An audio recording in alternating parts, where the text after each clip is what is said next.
آپ سب کو good morning اور سلام. جو ہمارے دوست انڈیا سے آئے ہوئے ہیں، ریٹا اور ٹپن پتہ نہیں اب بھی ہیں یا جا چکے ہیں، انہوں نے جو باتیں کی انڈیا کے حوالے سے اور جو کشور نے اور پیٹر نے باتیں کی وہ ہلا دینے والی ہیں کہ اب تعلیم کے اوپر کس طرح سے نظریہ چھایا ہوا ہے اور کس طرح سے تاریخ کو مسخ کیا جا رہا ہے اور کس طرح سے ادھر بھی اور ادھر بھی بچوں کے ذہن بنائے جا رہے ہیں. یہ انتہائی خطرناک سمت ہے، مگر میں اس کے بارے میں مزید کچھ نہیں کہوں گا، اس لیے کہ انہوں نے اتنی خوبصورتی سے یہ باتیں کی ہیں کہ مجھے دوبارہ کہنے کی کیا ضرورت ہے. بس میں کیونکہ یہ آسما کانفرنس ہے نا، آسما کانفرنس میں تو وہ باتیں کہی جا سکتی ہیں جو ہم اور کہیں نہیں کہہ سکتے، جہاں اس طرح کی محفلیں نہیں جم سکتی. تو مجھے وہ بات کرنی ہے جو اور جگہوں پر کرنا مشکل ہے. میں اپنی دل کی بات بتاؤں تو میں بہت پریشان ہوں جس طرح سے پاکستان میں تعلیم کا معیار گرتا چلا گیا ہے، اور اس کا میں نے ثبوت دیکھا ہے کیونکہ 48 سال 48 ایئرس میں نے قائد اعظم یونیورسٹی میں پڑھایا ہے اور اب بھی اس کے ساتھ ایک طرح سے منسلک ہوں، اور میں جگہ جگہ اسکولوں میں بھی جاتا ہوں، دوسری یونیورسٹیوں میں دیکھتا ہوں، دوسرے کالجز میں دیکھتا ہوں، اور میں دیکھتا ہوں کہ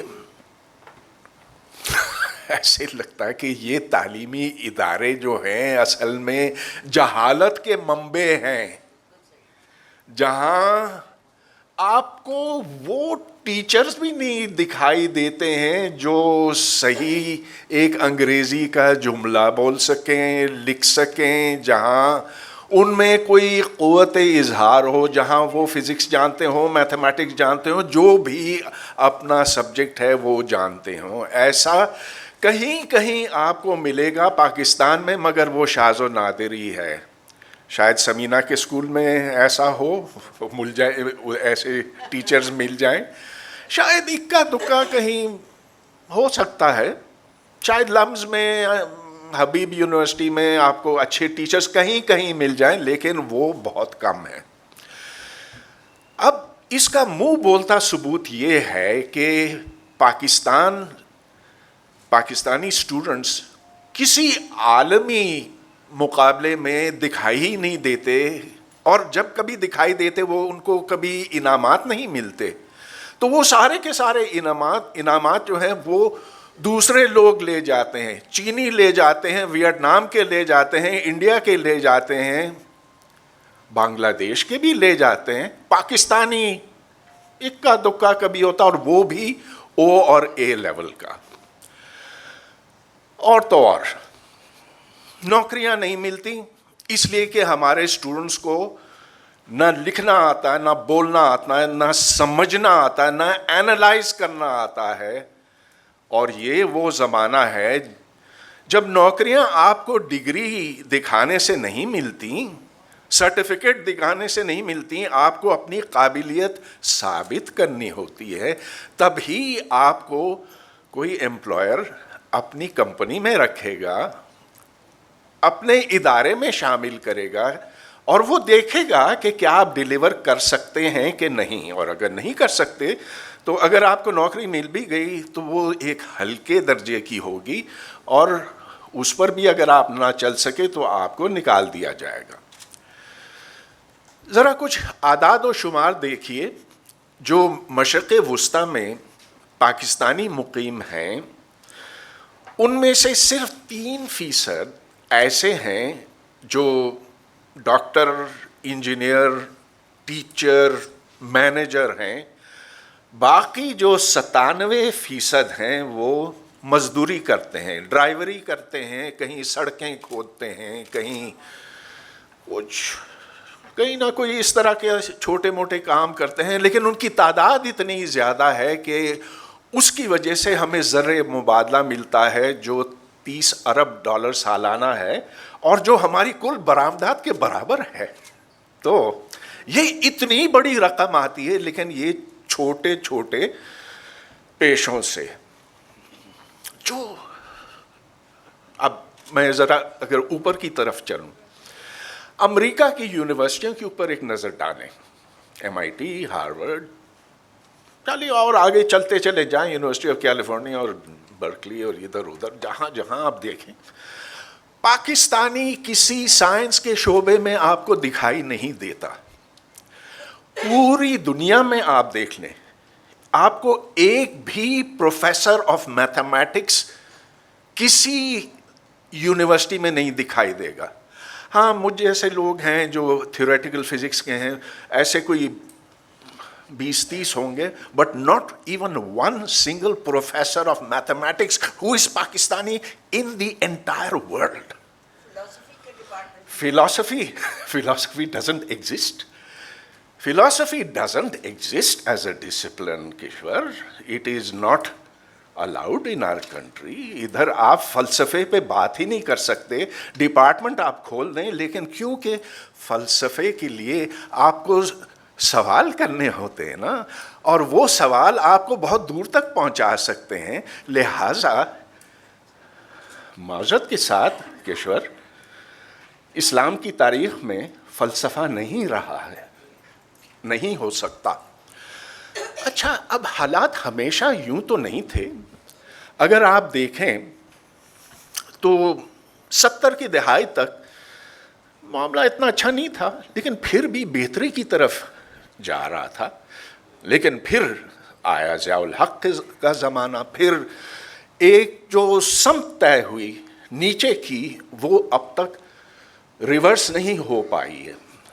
اب کچھ وقت پہلے ابھی پیٹر اور کشور دونوں بتا رہے تھے کہ جو واحد قومی نصاب ہے، اب اس پر عمل درآمد ہونا شروع ہو گیا ہے، اور اس کے اوپر میں تھوڑی دیر بعد دوبارہ لوٹوں گا.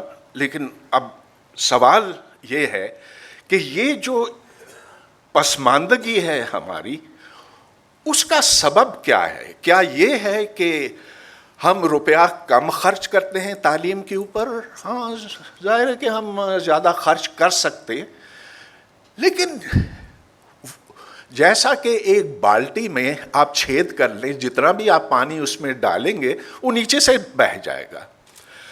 اب اگر اعداد و شمار کے لحاظ سے دیکھا جائے تو جتنا فی کس خرچ ہوتا ہے اسٹوڈنٹ کے اوپر، وہ پاکستان میں کم نہیں ہے، وہ برابر ہے انڈیا کے اور بنگلہ دیش کے. لیکن ان کے ہاں جو تعلیم کا معیار ہے وہ پاکستان سے کہیں بہتر ہے، اور اس کا ثبوت یہ ہے.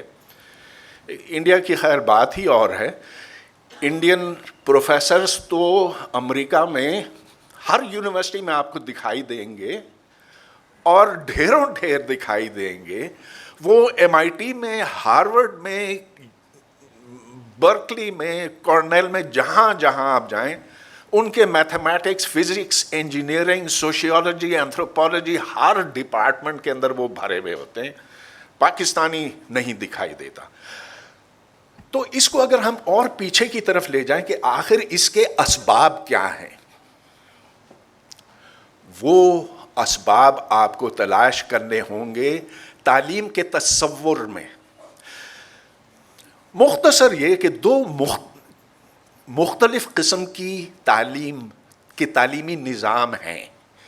ایک وہ جو روایت کے ساتھ جڑے ہوئے ہیں، اور ایک جو جدیدیت کے ساتھ.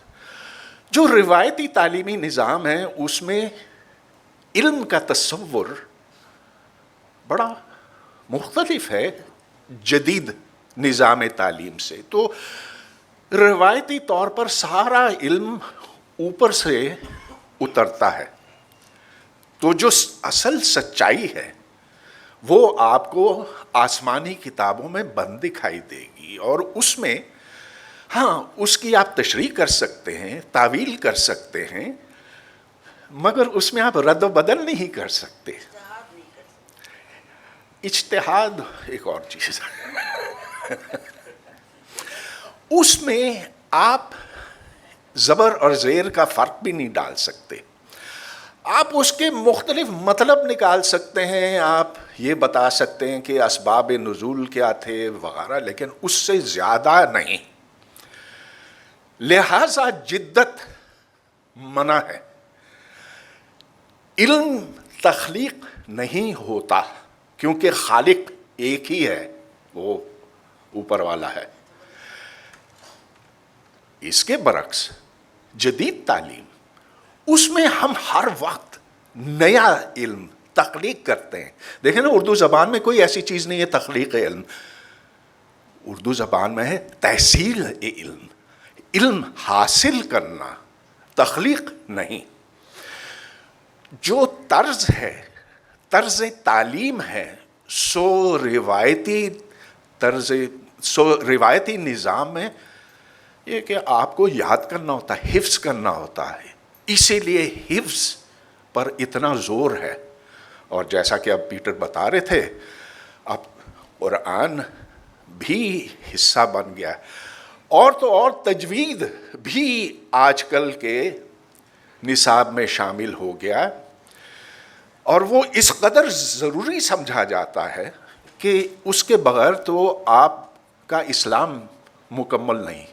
ویسے میں تھوڑا سا حیران ہوں کہ کسی کا اگر قاف نہ نکلے، اگر وہ قاف نہ بول سکے اور کاف بولے، کیا وہ جنت جا سکے گا کہ نہیں؟ اگر اس کا عین ہو گیا تو پھر کیا ہوگا؟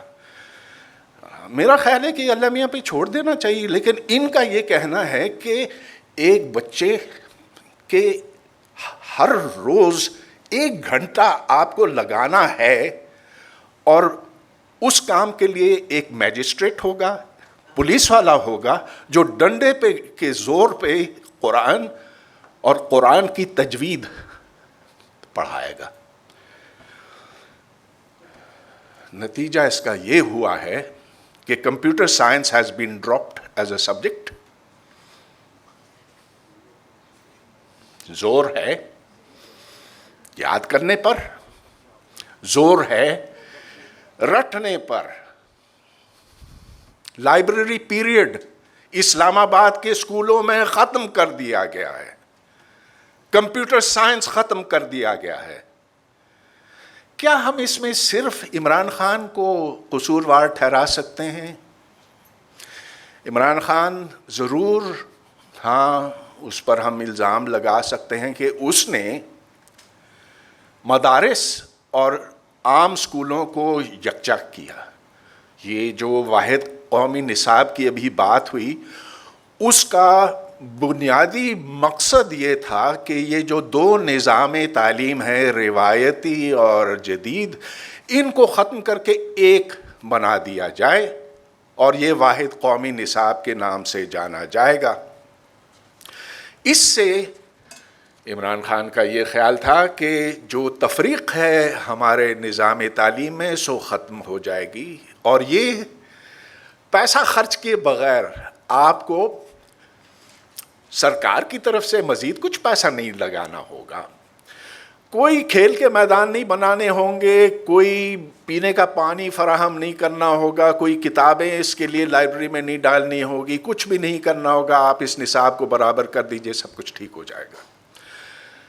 انجام اس کا یہ کہ آج ہمارے اسکول اور مدرسے ایک ہوتے جا رہے ہیں، ایک ہوتے جا رہے ہیں، اور یہ اس بات کو گارنٹی کرتے ہیں کہ پاکستان کا مستقبل انتہائی تاریک ہوگا جب تک ہم اسے ریورس نہیں کرتے. ساری بات تعلیم کی، ذہن سازی کی ہے، رویوں کی ہے، مینٹل ایٹیٹیوڈز کی ہے. اور اگر آپ میری بات کو نہیں مانتے تو ذرا دیکھ لیجئے کہ برطانیہ میں کیا صورتحال ہے. وہ دیکھیں کہ ادھر جو پاکستانی مقیم ہیں ان کا اچیومنٹ لیول کیا ہے بنسبت انڈین